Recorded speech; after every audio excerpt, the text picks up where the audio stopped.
For 3 days, the blizzard had been a death sentence. The Mercer Pack, the most feared predators in the Pacific Northwest, had torn the mountains apart, looking for their missing twin heirs, only to be beaten back by the ice. Now the search was called off. The mourning had begun. But just as the Alpha prepared to accept the impossible loss, the heavy oak doors groaned open. A girl, fragile human and blue-lipped from the cold, stumbled in from the storm. She didn't bring weapons. She brought a miracle wrapped in her coat, and she was about to bring the Alpha to his knees. The silence in the Mercer estate was louder than the storm raging outside. It was a heavy, suffocating thing, pressing down on the shoulders of every wolf in the great hall. It wasn't just quiet. It was the absence of future. Declan Mercer, the head owl, Alpha of the Triad, stood by the floor-to-ceiling windows, staring out at the wall of white snow that had been hammering the glass for 72 hours. He held a tumbler of Macallan 25 in his hand, but he hadn't taken a sip in an hour. He just held it, needing the grounding weight of the crystal glass to keep his hands from shaking. "Sit down, Declan," a voice growled from the leather armchair near the unlit fireplace. It was Silas, the middle brother, the enforcer, where Declan was cold calculation and brooding authority. Silas was raw nerve and violence. He was currently shredding the arm of the $3,000 Italian leather chair with his fingernails, the rhythmic scritch-scratch, the only sound in the room. "If I sit, I accept it," Declan said, his voice sounding like gravel grinding together. "If I sit, Leo and Mia are gone." "They are gone, Dec," the third brother Elias said softly. Elias was standing by the massive mahogany table, sorting through legal documents that no one cared about. He was the diplomat, the one who usually smoothed over the cracks, but even he looked shattered. His skin was grey, his eyes rimmed with red. "The thermal drones went down an hour ago. The sensors picked up nothing but ice and deer. It's been 3 days in sub-zero. Even full-grown shifted wolves get hypothermia in this. They were just pups." The word hung in the air like a guillotine blade. Pups. They weren't just pups. They were the firstborns. The twins. The result of a political union that had ended in tragedy when their mother died in childbirth. The Mercer brothers had raised them together. They were the only soft thing in a life built on violence and territory wars, and they had vanished from the secure garden sector on Tuesday afternoon. Just gone. No scent trail, no struggle. Just a gate left unlatched and a storm rolling in that wiped the slate clean within minutes. Declan turned from the window, his eyes usually a piercing amber, dull and flat. "We failed them. We have hundreds of soldiers. We own the police, the mayor, and half the state senate, and we couldn't keep 2 4-year-olds inside a fence." "It was sabotage," Silas snapped, finally ripping a chunk of leather free and throwing it into the cold hearth. "That gate didn't unlatch itself. It was the Stone Ridge Pack, or maybe that Snake Sterling from the city council. It doesn't matter who it was," Elias whispered, dropping a pen onto the table. "Because the result is the same. We are burying empty boxes on Friday." The grandfather clock in the hall chimed. It was midnight. The grand hall of the Mercer estate usually smelled of cedar old money and the distinct earthy scent of powerful wolves. Tonight it smelled of misery. The pack members, guards, staff, distant cousins were all huddled in the lower barracks or the kitchen, terrified to come near the main house. They could feel the alpha bond fracturing. When an alpha mourns, the pack suffers. The psychic link that bound them all was currently transmitting nothing but a screaming black void of grief. Declan downed the whiskey in one burn. It tasted like ash. "Prepare the statement, Elias. Notify the council at dawn. The Mercer line is broken." "Don't say it," Silas warned, standing up. He was 6'4", a wall of muscle and tattoos, but he looked small in the cavernous room. "If we say it, it's real." "Look out the window, Silas!" Declan roared, the glass in his hand, shattering as his grip tightened, shards biting into his palm. He didn't feel the pain. "Nothing survives out there. The wind chill is balls 40 below. They are dead. My children are dead." The shout echoed off the vaulted ceilings, bouncing back to hit them with renewed force. Blood dripped from Declan's hand onto the expensive Persian rug. Silas flinched, the fight draining out of him. He sank back onto the ruined arm of the chair, burying his face in his hands. A sob, rough and ugly, tore from his throat. It was the end. The Mercer Triad. The kings of the Pacific Northwest had been brought to their knees, not by war, but by winter. Declan turned back to the window, watching the snow swirl in violent vortexes. He pressed his forehead against the freezing glass. "I'm sorry," he thought, projecting the thought out into the storm, hoping the spirits of his children could hear him. "I'm so sorry I wasn't there." He closed his eyes, ready to let the darkness take him. Then the security panel on the wall beeped. The sound was sharp, rhythmic, and utterly out of place. Beep, beep, beep. All three brothers froze. "A glitch?" Elias asked, wiping his eyes hastily. "The sensors have been malfunctioning all night because of the ice." Declan looked at the panel near the door. It was the perimeter breach alarm, not the outer fence, which was miles away. The inner perimeter. The driveway. "Someone is at the front gate," Declan said, his voice dropping to a low, lethal growl. Silas's head snapped up. The grief in his eyes instantly hardened into a murderous rage. "Reporters. If it's a reporter trying to get a scoop on the dead heirs, I will rip their throat out on live television."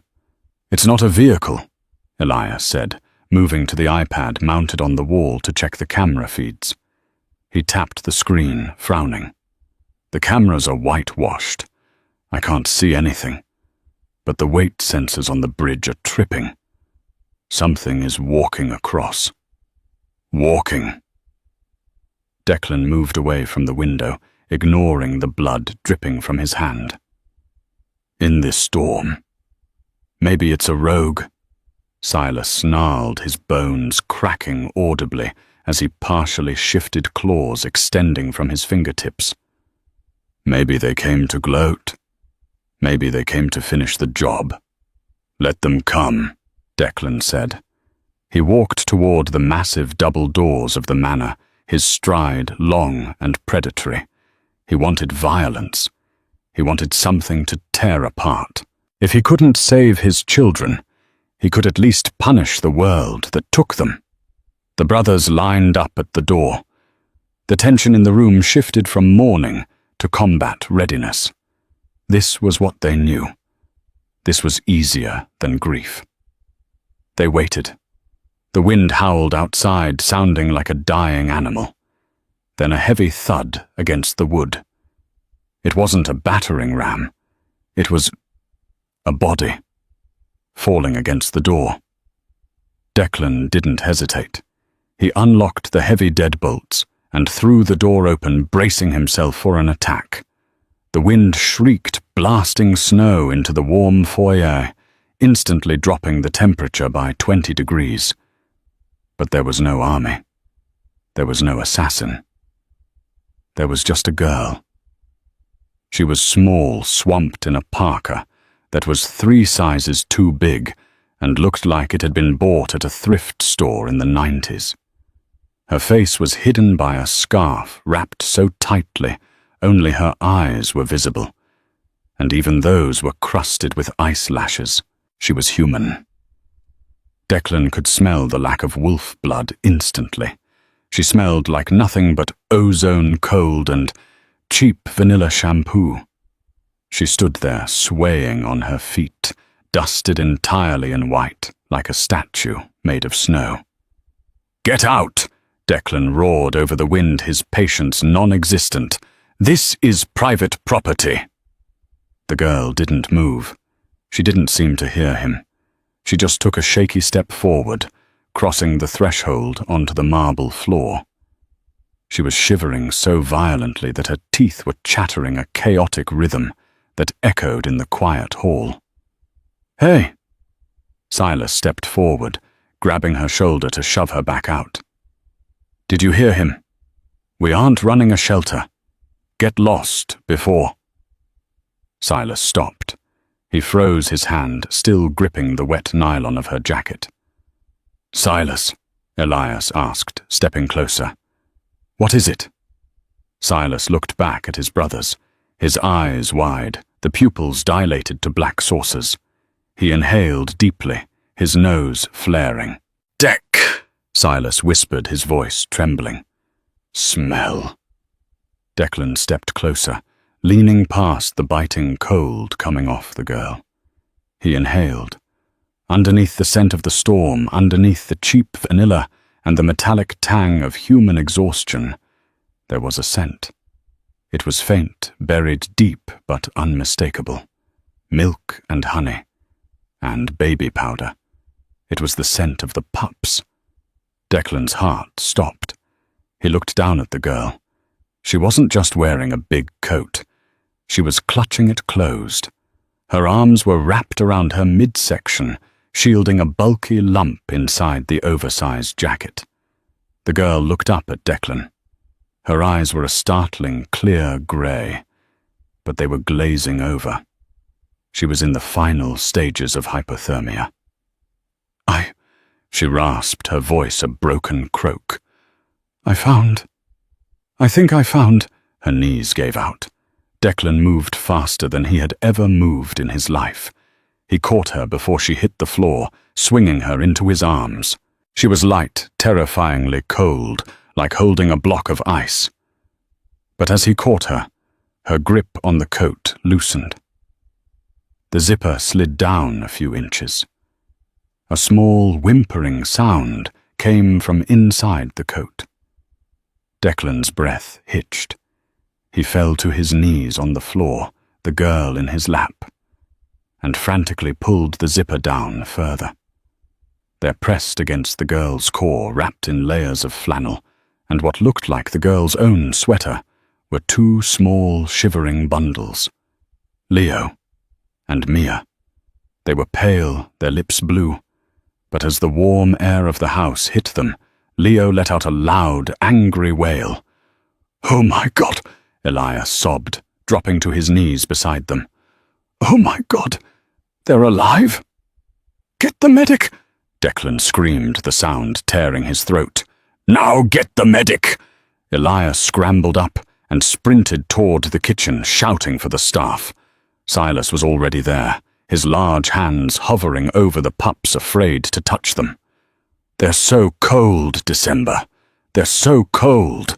"They're alive," Declan said, pulling the girl and the pups tighter against his chest, sharing his high alpha body heat. She kept them warm. She used her body heat. He looked down at the girl. Her head had lolled back against his arm. Her skin was waxy and pale, her lips a terrifying shade of violet. She had stopped shivering. That was bad. That was the end stage. She had walked through a Category 5 blizzard, shielding his children with her own body, giving them every ounce of heat she had until she had none left. "Who are you?" Declan whispered, brushing a frozen strand of hair away from her face. She didn't answer.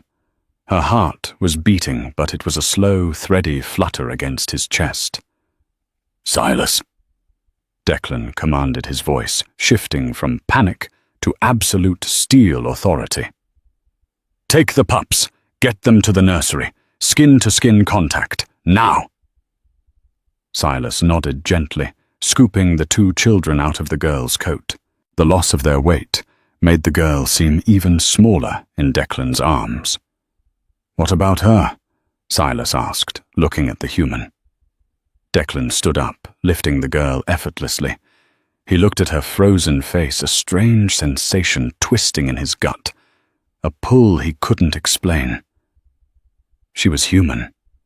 She was a stranger. She was an Omega, technically by status, if not biology.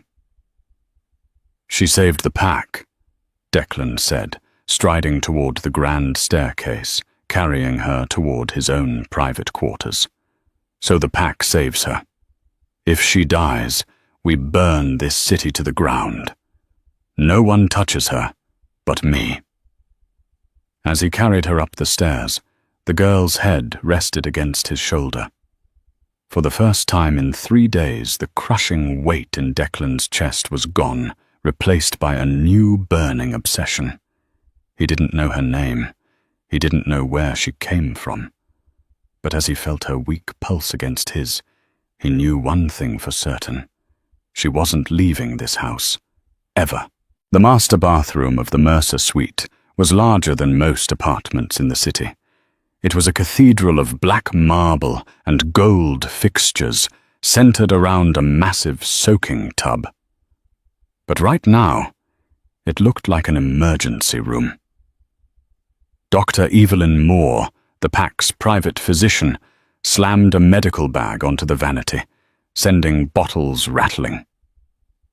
She was a stern beta wolf in her 50s, the only person in the pack who dared to give orders to the triad. "Water temperature," she barked, snapping on latex gloves. 98 degrees, rising," Declan growled. He was in the tub, fully clothed in his soaking, wet dress shirt and slacks. The water was turning pinkish, not from blood, but from the sheer rawness of the girl's skin as the ice crystals melted away. He held the girl Sophie he decided to call her, until she told him otherwise tightly against his chest. His natural body temperature ran at a scorching 106 degrees, typical for an alpha. He was a living furnace, and right now he was forcing every ounce of that heat into her. "Careful, Declan," Dr. Moore warned, injecting a syringe of warm saline into the IV line she had managed to thread into the girl's collapsed vein. "Rewarming shock is real. If her heart rate spikes too fast, she'll go into cardiac arrest. Keep her head up." The girl was limp, her head lolling back against Declan's shoulder. Her wet clothes had been cut away by the doctor, replaced by warm towels draped modestly over her, but Declan could feel the terrifying stillness of her frame. She felt like a porcelain doll that had been dropped in the snow. "She's not shivering," Declan said, panic rising in his chest again. It was a foreign emotion for him. Why isn't she shivering? Her body gave up trying to keep warm an hour ago, Moore muttered, checking the girl's pupil response with a penlight. "She's in metabolic suspension. If she had been a wolf, she would have shifted to preserve heat. But a human! It's a miracle her heart is beating at all." The door banged open. Elias rushed in, looking breathless. "The pups," Declan demanded, his eyes never leaving the girl's pale face. "Stable," Elias said, leaning against the doorframe, looking exhausted but relieved. "Silas is with them. They have mild frost nip on their ears and fingers, and they're dehydrated, but they're asking for her." Declan looked up. "What?" "Leo. He's half asleep, but he keeps asking for the Snow Lady. Apparently she sang to them." Elias's voice cracked. "She sang to them to keep them calm while they were buried in a snowdrift. She gave them her gloves." Declan looked down at the girl's hands. They were floating in the water, swollen and varying shades of angry red and terrifying white. The tips of her fingers were blistered. She had given her gloves to his children and walked bare-handed through a blizzard. A low, possessive rumble started in Declan's chest. It vibrated through the water, through the girl's spine. "Is she going to lose the fingers?" Declan asked, his voice deadly quiet. Dr. Moore sighed, applying a thick, pungent herbal salve to the girl's hands. "It's touch and go. I've given her a vascular dilator to encourage blood flow. But Declan, look at her neck."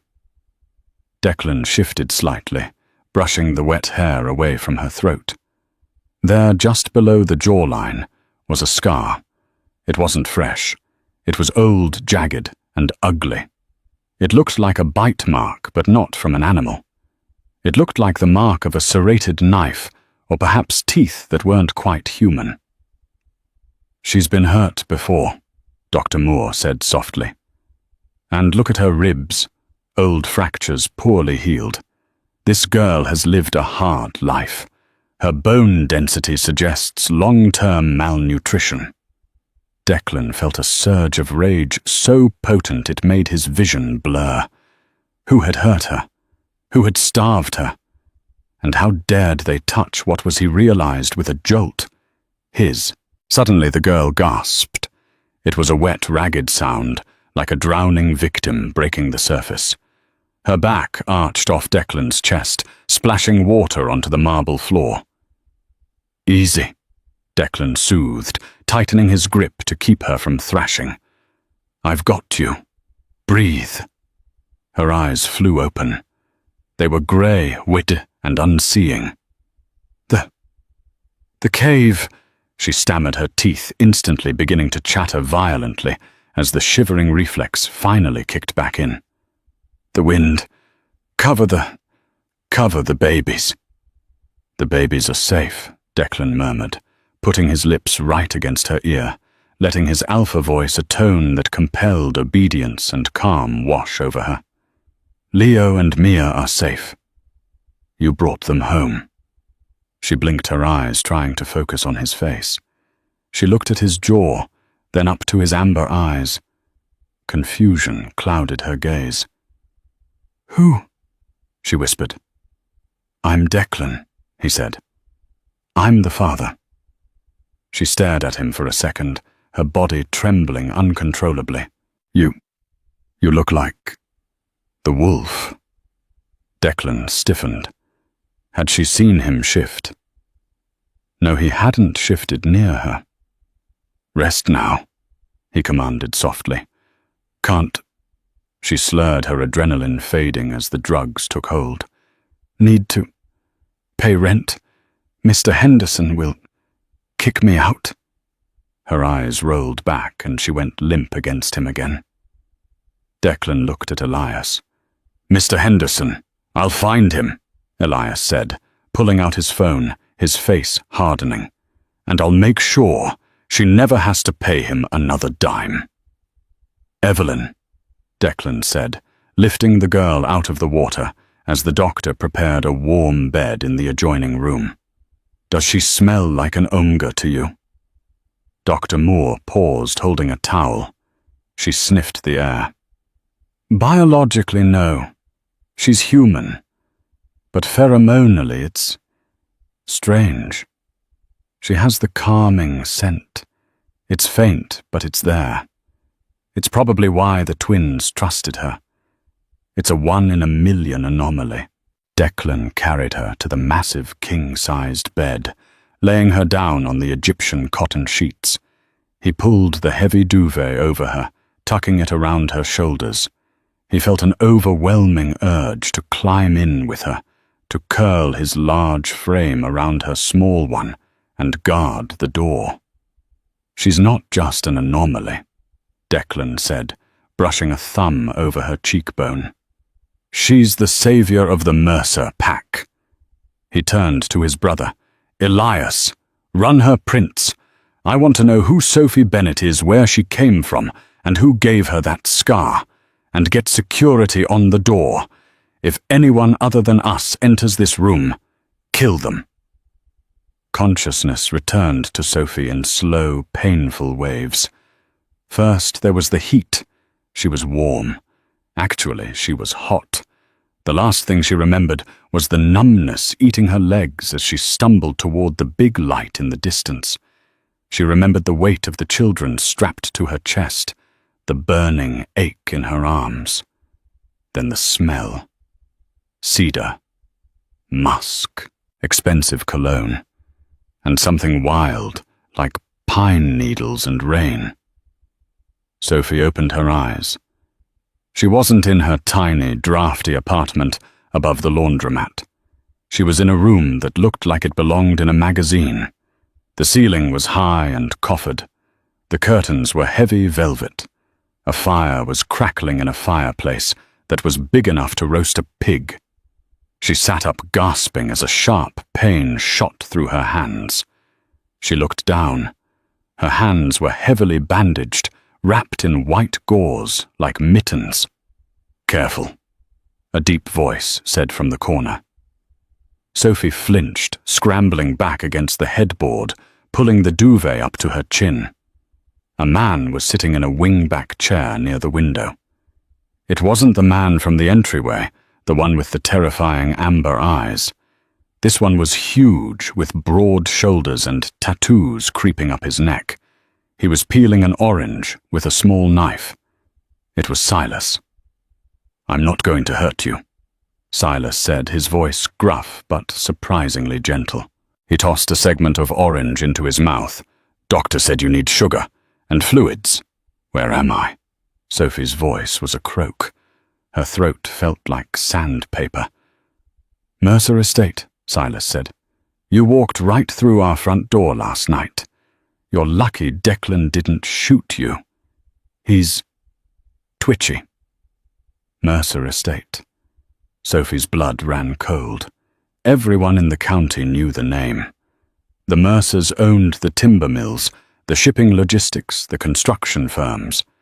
There were rumors, too. Dark rumors about cults or gangs or something people didn't talk about in daylight. People said if you went into the Mercer woods, you didn't come out. "The children?" Sophie asked, her heart hammering. "The twins? Are they—" Silas stopped chewing.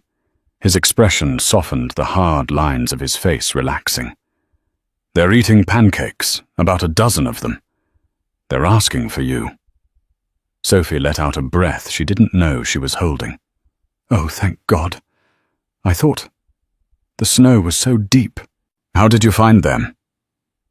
The question didn't come from Silas. It came from the door. Declan walked in. He had changed into a fresh black suit, but he looked like he hadn't slept in a week. The energy in the room shifted instantly. If Silas was a wall, Declan was a gravity well. He sucked all the air out of the space. He walked to the side of the bed, staring down at her. He was devastatingly handsome in a sharp, cruel way, but his eyes were unnerving. They were too bright, too intense. "I asked you a question," Declan said. "The police, the rangers, and my own private security team combed those woods for 3 days. We have thermal imaging. We have drones. We found nothing. You, a human female with no gear, walked straight to them. How?" Sophie swallowed hard. She couldn't tell him the truth. People who told the truth about hearing things ended up in psych wards. She knew. Her mother had died in one. I was driving." She lied, her voice trembling. "My car broke down on the old service road. I was trying to find help. I heard crying." "You heard crying?" Declan repeated, his tone skeptical. "In a 660-mile-per-hour gale." "I have good ears," she whispered. Declan leaned down, placing a hand on the mattress right next to her hip. The mattress dipped under his weight. He leaned in close, sniffing her hair. Sophie froze, terrified. "You're lying," Declan murmured. I can smell the fear on you, Sophie. It smells like vinegar. My name is Sophie, she said, trying to find a shred of courage. Sophie Bennett. I didn't do anything wrong. I saved them. You should be thanking me, not interrogating me. Silas chuckled from the corner. She's got a spine, December. Declan's eyes narrowed, but there was a flicker of interest in them. I am thankful, Sophie Bennett. I am so thankful that I have decided to clear your debts. Sophie blinked. What? Mr. Henderson, Declan said, straightening up. Your landlord. He was planning to evict you on Monday. I bought the building this morning. You don't pay rent anymore. I also paid off your student loans from the nursing program you dropped out of 2 years ago. Sophie's mouth fell open. You can't do that. That's stalking. That's gratitude, Declan corrected smoothly, and it's also leverage. Leverage for what? To keep you here, Declan said. He walked to the window, looking out at the snow that was finally stopping.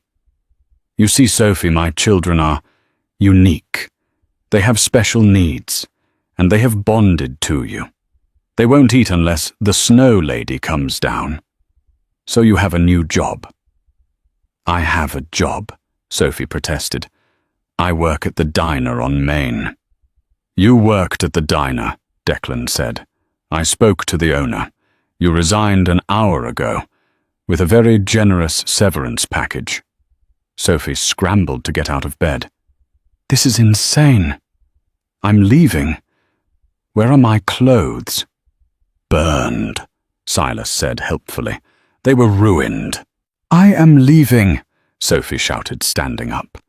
She was wearing a silk shirt that must have belonged to Declan. It came down to her knees.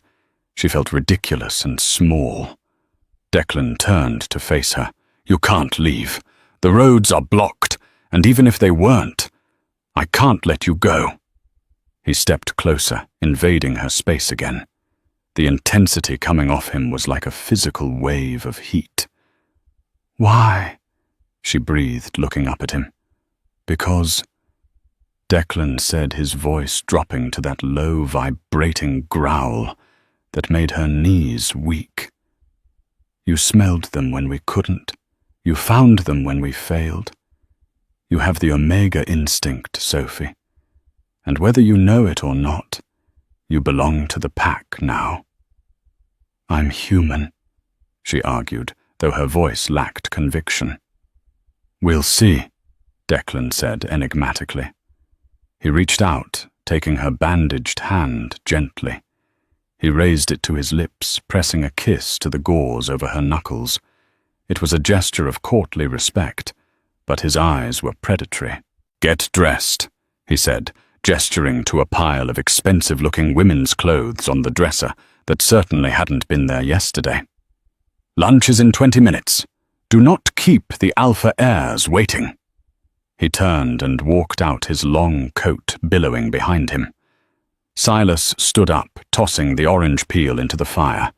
He looked at Sophie, a look of pity mixed with amusement on his face. Don't try to run, Sophie, Silas warned softly. He's already imprinted on you. If you run, he'll just hunt you down.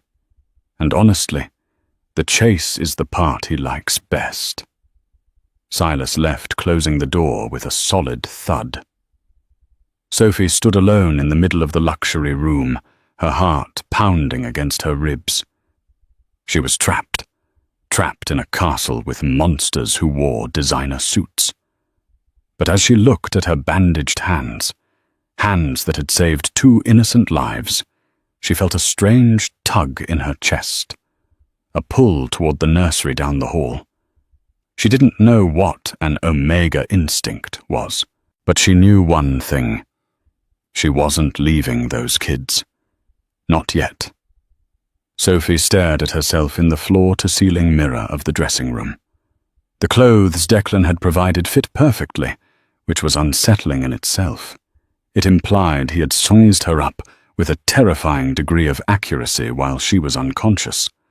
She wore a soft charcoal grey cashmere sweater that hung loosely over her frame, hiding the sharp angles of her malnutrition and a pair of thick wool leggings. She looked less like a waitress from a roadside diner, and more like the lady of a manor, if the lady of the manor had bandaged claws for hands and eyes, haunted by a lifetime of looking over her shoulder. She stepped out into the hallway. It was silent, but not empty. She could feel the house. It was a strange sensation she had lived with her whole life, a low-level hum that told her where people were, how fast their hearts were beating, and whether they were angry or afraid. It was the reason she had lost so many jobs. She reacted to customers' anger before they even spoke, or she flinched away from bosses who smiled, but smelled like rot. Right now, the hum was pulling her toward the east wing. It was a chaotic, jagged sound. Distress. Panic. Fear.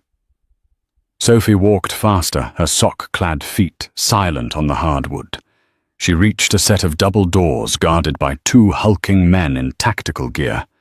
They looked at her, then at the bandages on her hands, and silently stepped aside. They knew who she was. The whole house knew. Inside the nursery was in chaos. It was a beautiful room, painted in soft creams and forest greens, filled with toys that cost more than Sophie's annual salary. But right now, it was a war zone. Leo and Mia were huddled under a massive fortress made of overturned furniture and blankets. Low, vibrating growls were coming from the dark cave they had built. Declan was on his knees near the entrance of the blanket fort, his posture rigid. Elias stood by the window looking helpless, while Silas was pacing his energy, making the air crackle. "Leo," Declan said, his voice commanding but strained. "Come out. You need to eat. Dr. Moore needs to check your frostbite." "No," a small feral voice shrieked from the darkness. "Go away. Bad Alpha. You let the cold in." The accusation hit Declan like a physical blow. Sophie saw his shoulders slump. For a man who radiated absolute power, he looked utterly defeated by two 4-year-olds. "They're traumatized," Elias said softly. "Their wolf sides have taken over. They don't trust the safety of the den anymore, because the den was breached." "I can drag them out," Silas offered, though he looked like he'd rather fight a bear. "But they'll bite." "No force," Declan snarled. "We have failed them enough." Sophie stepped into the room. The change was instantaneous. The growling under the blankets stopped. "The heart beat," Sophie whispered. Declan turned, his amber eyes locking onto her. "What?" "Their heartbeats," Sophie said. Walking past the Alpha without looking at him, her eyes fixed on the pile of blankets. "They're racing, like rabbits. They aren't being stubborn, Declan. They're terrified. The adrenaline won't let them come down." She knelt on the rug a few feet away from the fort. She ignored the pain in her blistered hands. She closed her eyes and listened. She could hear the twin pulses, rapid and thready, syncing with each other. She didn't speak. Instead, she began to hum. It was a simple melody, something her mother used to hum before the sickness took her mind. It was a low, resonant sound, vibrating in her chest. The room went still. The Mercer brothers watched in silence. Sophie kept humming, letting the sound drop into a lower register. She wasn't just making noise. She was projecting calm. It was something she had never been able to explain to anyone. She could take the jagged noise of the world and smooth it out. Slowly, the blanket lifted. A small face peered out. It was Mia. Her hair was a tangled mess of blonde curls, her eyes wide and rimmed with red. She sniffed the air, her little nose twitching. "Snow Lady," Mia whispered. Sophie opened her eyes and smiled. It was a genuine smile, the first one she had worn in years. "Hi, sweetie. It's warm in here, isn't it?" Leo popped his head out next. He looked fierce, his canines slightly elongated, but his eyes were glued to Sophie. "You stayed." "I told you I would," Sophie said softly. "I promised I wouldn't leave until you were safe." "Papa was gone," Leo accused, looking at Declan with a child's devastating honesty. "The bad man opened the gate and Papa wasn't there." Declan flinched again. Sophie saw the muscle in his jaw jump. "Papa was looking for you," Sophie corrected gently, moving the narrative before the wound could fester. "He was roaring at the storm. Didn't you hear him? He was so loud he broke the sky, and that's why the snow stopped." Leo looked at Declan, skepticism warring with awe. "You broke the sky?" Declan looked at Sophie, a look of profound confusion and gratitude in his eyes. He slowly nodded. "I did. I broke the sky to find you." Leo crawled out of the fort, dragging his blanket. He bypassed his father and climbed straight into Sophie's lap. Mia followed instantly. Sophie hissed in pain as a small elbow hit her bandaged hand, but she didn't push them away. She wrapped her arms around them, burying her face in their hair. They smelled like ozone and puppy shampoo. "Hungry," Mia announced into Sophie's sweater. "Sandwiches," Sophie ordered, looking up at the most powerful wolves in the state. "Cut into triangles and warm milk with honey, now!" Silas didn't even argue. He turned and sprinted for the kitchen. Declan remained kneeling, watching the tableau. A human woman, frail and damaged, holding his heirs as if they were her own. He could smell her scent changing. The fear was fading, replaced by a fierce protective musk that made his own wolf pace circles in his mind. He moved closer, moving on hands and knees until he was right in front of her. The twins were sandwiched between them. "You have a gift," Declan murmured, his voice low enough that only she could hear. "I just listen," Sophie said, refusing to meet his intense gaze. "No." Declan reached out his hand, hovering over her cheek, before he pulled it back, remembering his strength. "It's more than that. You quiet the noise. You are an anchor." "I don't know what that means." "It means," Declan said, standing up and offering a hand to help her and the clinging children up, "that you are the most dangerous thing in this house, because you can control the monsters, including me." Sophie looked up at him then. For a moment, the air between them was electric, charged with a strange, heavy gravity. "I'm not controlling anyone," she whispered. "I'm just trying to keep them from crying." "Same thing," Declan said. Suddenly the door opened, and Elias walked back in. But the look on his face wasn't relief anymore. It was cold, hard fury. He held a tablet in his hand. "Dec," Elias said, his voice flat. "We found the breach log. It wasn't a hack." Declan's demeanor shifted instantly from father to warlord. He turned away from Sophie and the kids, shielding them with his body. "Who?" "It was keycard access," Elias said. "Authorized. Level 4 clearance." Declan went still. Level 4 was family and inner circle only. "Show me," Declan commanded. Elias turned the screen. Declan read the name, and a growl ripped from his throat that shook the window panes. It was a sound of pure, unadulterated betrayal. "Get Sophie and the kids to the panic room," Declan ordered Silas, who had just returned with a tray of sandwiches. "Lock it down. Dec, Silas asked, dropping the tray on a table. "Who is it?" Declan turned his eyes, bleeding into a glowing wolfish gold. "It's Marcus," he snarled. "Our head of security. My best friend." The panic room was not a bunker. It was a luxury apartment buried 40 feet underground beneath the estate.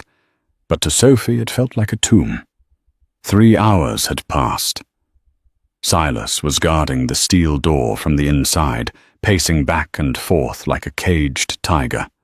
The twins had finally fallen asleep on the plush velvet sofa, exhausted by the trauma and the food. Sophie sat in a corner armchair, her knees pulled to her chest. She was exhausted, but she couldn't sleep. The hum of the house was gone, blocked by feet of concrete and lead, but the silence was worse. It was thick with tension. "He's going to kill him, isn't he?" Sophie asked quietly. Silas stopped pacing. He looked at her, his expression grim. "Marcus has been with us since we were kids. He trained us. He stood guard at the twins' birth." "That makes it worse," Sophie noted. "Yes," Silas agreed. "Betrayal by an enemy is war. Betrayal by a brother is war. Amputation. You have to cut it off before the rot spreads." "Why would he do it?" Silas sighed, scrubbing a hand over his face. "Money power. Or maybe he just hated that Declan went soft. Some of the old guard. They didn't like that Declan stopped the territory wars to raise the pups. They think peace makes us weak." Suddenly the intercom on the wall buzzed. "Silas," Declan's voice came through. It was calm, terrifyingly calm. "Bring her up." "The threat is neutralized," Silas asked. "Bring her up. We have a guest, and I want the guest to meet the woman who ruined his plans." Silas frowned. "A guest who is left. Just bring her. Leave the pups with the nanny bot." Silas motioned for Sophie to stand. "Stay close to me. If things go sideways, you get behind me." "Understand?" Sophie nodded, her stomach twisting into knots. She didn't want to go back up there. She wanted to hide.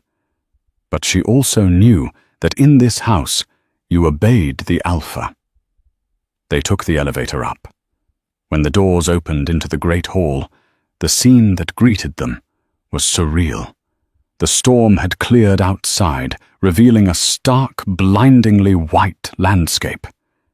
Inside the fireplace was roaring. In the center of the room, a man was tied to a chair. He was beaten, his face a mask of blood and bruises. It was Marcus, the head of security. He was barely conscious. But he wasn't the guest. Standing by the fireplace sipping a glass of wine was a man in an immaculate grey suit. He was older, with silver hair and a smile that didn't reach his eyes. "Councilman Sterling," Silas growled, stepping in front of Sophie instinctively. "Silas," the councilman nodded. "And this must be the little miracle worker." Sterling's eyes landed on Sophie. He looked her up and down with a mixture of curiosity and disgust. "A human. How quaint. I was told the Mercer pack had fallen, but I didn't realize you had resorted to keeping pets." Declan was standing in the shadows near the window. He stepped into the light. He had changed his shirt. The cuffs were rolled up, revealing forearms that were splattered with fresh blood. He was wiping his hands on a rag. "Sophie isn't a pet," Declan said, his voice silky and dangerous. "She is the reason you aren't burying the Mercer lineage today, Sterling." Sterling chuckled, setting his wine down. "I came to offer my condolences, Declan. I heard the tragic news about the storm. I assumed—" "You assumed Marcus had done his job," Declan interrupted. He threw the bloody rag onto Marcus's lap. The bound man groaned. "Marcus confessed, Sterling. He told us about the payoff, the promise of my territory, once my heirs were dead, and I was broken by grief. Sterling's face didn't change, but the air in the room shifted. The temperature seemed to drop. Confessions under torture are unreliable, Declan. You know that. I am a member of the High Council. You can't accuse me without proof. I don't need proof for the Council, Declan said, stepping closer to Sterling. I am the alpha of the triad. In my house, I am the judge, jury, and executioner. You wouldn't dare, Sterling sneered, kill a councilman. The other packs would unite against you. You'd be hunted down. You'd lose everything. Declan paused. He knew Sterling was right. The politics were delicate. If he killed Sterling here, without undeniable proof of the conspiracy, it would start a civil war. He's right, December, Silas warned. We need a recording, a paper trail. Marcus's word isn't enough. Sterling smiled, sensing his victory. You see, you're toothless, Declan. Wrapped up in domesticity. You should thank me. I was trying to cull the weak branches so the tree could grow stronger. He looked at Sophie again. And this thing, Sterling gestured to her. A human omega. It's an abomination. She probably smells like fear and cheap soap. You should let me take her. My labs could find a use for a human who can survive the cold. Sophie felt a spike of terror. But then the hum returned. She closed her eyes. She focused on the sound of the room. She heard Declan's heart, a slow, thundering war drum. She heard Silas's fast and angry. She heard Marcus's fading weak. And she heard Sterling's. It was steady, arrogant. But there was something else. A second rhythm. A tiny, high-pitched electronic whine coming from his chest pocket. And beneath that, a second heartbeat. Faint, muffled, coming from the hallway just outside the front door. He's not alone, Sophie said. Her voice cut through the tension like a knife. Sterling froze. What did you say? The councilman snapped. You have a wire, Sophie said, pointing to his chest. You're recording this. You wanted Declan to threaten you so you could send it to the council and claim self-defense when your sniper takes the shot. Declan's head snapped toward the window. Sniper! Silas roared. Outside the door!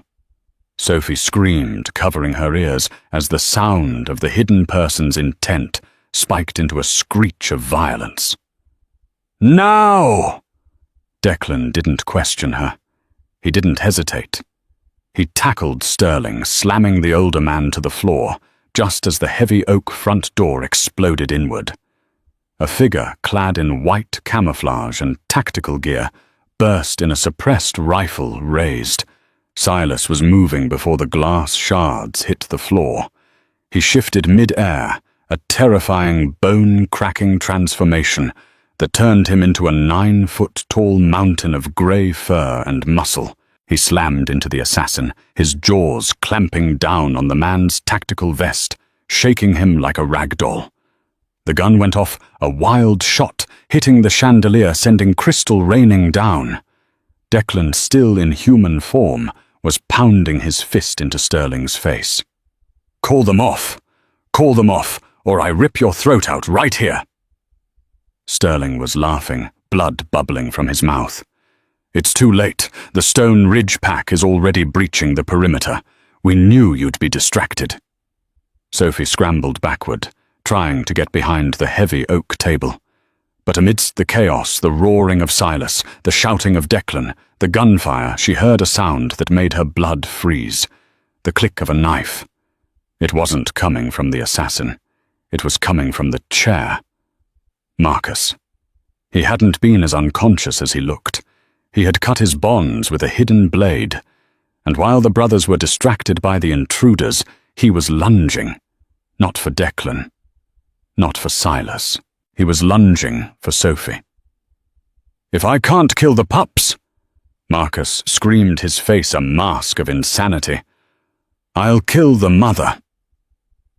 Sophie saw the gleam of the silver blade. She couldn't move. Her legs were frozen. "No!" Declan roared, turning. But he was too far away. The knife came down. Sophie threw her hands up, her poor, bandaged hands, in a futile attempt to block the strike. Squelch. The blow landed, but not on Sophie. A body had thrown itself between them. It was Elias. The diplomat brother, the one who sorted papers and smoothed over cracks, had sprinted from the library entrance. He took the knife deep into his shoulder, grunting as the blade bit into bone. "Elias!" Sophie screamed. The shock of it seemed to freeze the room. Marcus stared at the knife handle, protruding from Elias's shoulder, horror dawning on his face. He had stabbed a Mercer brother. There was no coming back from that. Declan didn't roar this time. He went silent. The kind of silence that precedes an earthquake. He released Sterling and moved toward Marcus. He didn't shift. He didn't need to. The aura of death rolling off him was potent enough to kill. Marcus dropped the knife and fell to his knees. Declan grabbed Marcus by the throat and lifted him one-handed into the air. "You touch my blood," Declan whispered, his eyes black voids. "You die by my hand." With a sickening crunch, Declan snapped Marcus's neck. He dropped the body like a sack of trash. The assassin in the doorway, seeing his handler dead and a 9-foot werewolf standing over him, threw down his gun and surrendered. Silas knocked him unconscious with a single swipe of his paw. Silence returned to the hall, broken only by Elias's ragged breathing. Sophie scrambled over to Elias, pressing her hands against the wound to staunch the flow of blood. "Dr. Moore! We need Dr. Moore!" Declan turned to Sterling, who was trying to crawl toward the door. "Silas," Declan said, his voice devoid of emotion, "lock the councilman in the dungeon. If the Stone Ridge Pack wants him back, they can come collect him piece by piece." Declan walked over to where Sophie was kneeling over his brother. He dropped to his knees, his hands hovering over Elias. "I'm okay, Dec." Elias wheezed, his face pale. "Missed the artery. Just hurts like hell." Declan looked at Sophie. Her hands were soaked in Elias's blood, staining the white bandages crimson. She was crying tears tracking through the dust on her face. "You heard the sniper," Declan said, staring at her with intensity that terrified her more than the violence. "You heard the wire. You heard the betrayal." "I told you," Sophie sobbed, pressing harder on the wound. "I just listen." Declan reached out, taking her bloody face in his hands. He didn't care about the gore. He didn't care about the council. "You aren't human, Sophie." Declan swore. "I don't care what the doctors say. You are the Pack's eyes. You are the Pack's ears." He leaned his forehead against hers, marking her with his scent, with his blood, with his soul. "And now," he whispered, "you are the Pack's heart. Anyone who comes for you again will have to burn the world to get to you." Sophie trembled against him, the adrenaline crashing. She looked at the dead body of Marcus, the unconscious assassin, and the wounded brother. She realized then that Silas was right. There was no leaving. She was in the center of the storm now, and the only safe place was right here in the arms of the monster. 2 weeks later, the snow around the Mercer estate had finally begun to melt. The house was different now. The silence that had once suffocated the halls was replaced by the chaotic, vibrant sounds of life.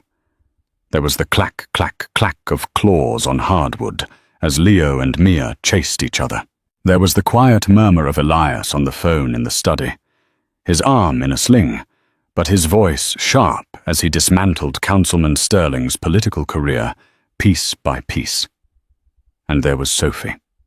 She stood in the newly repaired solarium, watching the twins plant seeds in a trough of soil.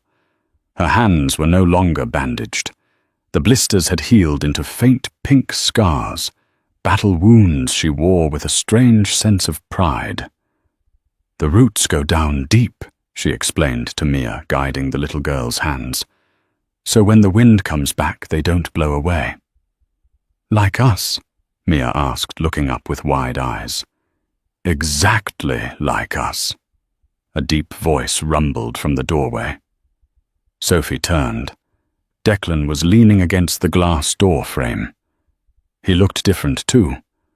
The perpetual furrow between his brows had smoothed out.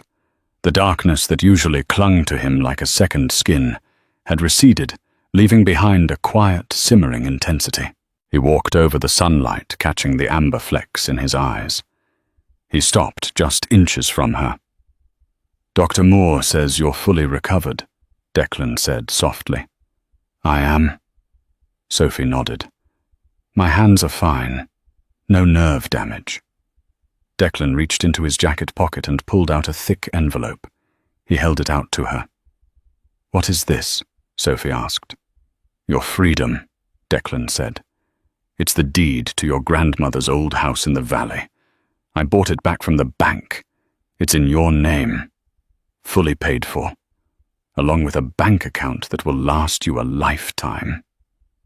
Sophie stared at the envelope. It was everything she had ever wanted. Security, a home, a way out of the struggle that had defined her existence. "You're sending me away?" she asked, her voice barely a whisper. The thought made her chest ache in a way the cold never had. "No," Declan said, stepping closer, his heat wrapping around her. "I'm giving you a choice. You aren't a prisoner here, Sophie. You aren't a debtor. I won't keep you by force or by leverage." He took her hand, interlacing his fingers with hers. "You saved my blood. You saved my brother. You saved me." He looked down at the twins who were watching them with unabashed curiosity. "But if you stay as an equal. You stay as the lady of this pack. Not because you have to, but because you want to." Sophie looked at the envelope, then at the twins, and finally up into the eyes of the man who had terrified her, protected her, and worshipped her in equal measure. She realized she didn't hear the hum of fear anymore. All she heard was the steady rhythmic thrum of a bond that had snapped into place the moment she walked out of the snow. She took the envelope from his hand, and she tossed it onto the dirt pile next to the seedlings. "I don't need a house in the valley," Sophie said, a small smile touching her lips. "It's too quiet there. I prefer the noise here." Declan let out a breath, a sound of pure relief. He pulled her in his arms, wrapping around her waist, lifting her slightly off the ground. "You're never leaving," he growled against her neck, no longer asking, but claiming. "I know," Sophie whispered, resting her head on his shoulder. "I'm home." Outside, the last of the winter snow melted away, revealing the green grass beneath. The storm was over. The Mercer pack had survived the winter, but it was the human Omega who had brought the spring. And that is the story of how a blizzard brought the most powerful alpha to his knees, and the human woman who picked him back up. What a journey. I honestly got chills when Sophie realized Marcus was the traitor. But what do you guys think? Was it really just good hearing? Or does Sophie have some kind of dormant magic that we don't know about yet? And do you think the Stone Ridge pack is going to stay quiet? Or is war coming for Declan and Sophie? If you enjoyed this story and want to see more werewolf romances, twists and dramas, please smash that like button. It really helps the channel grow. Don't forget to subscribe and hit the notification bell so you never miss a part. Let me know in the comments. If you were Sophie, would you have taken the money and run or stayed with the alphas? I'll be pinning the best answer. Thanks for watching, and I'll see you in the next story.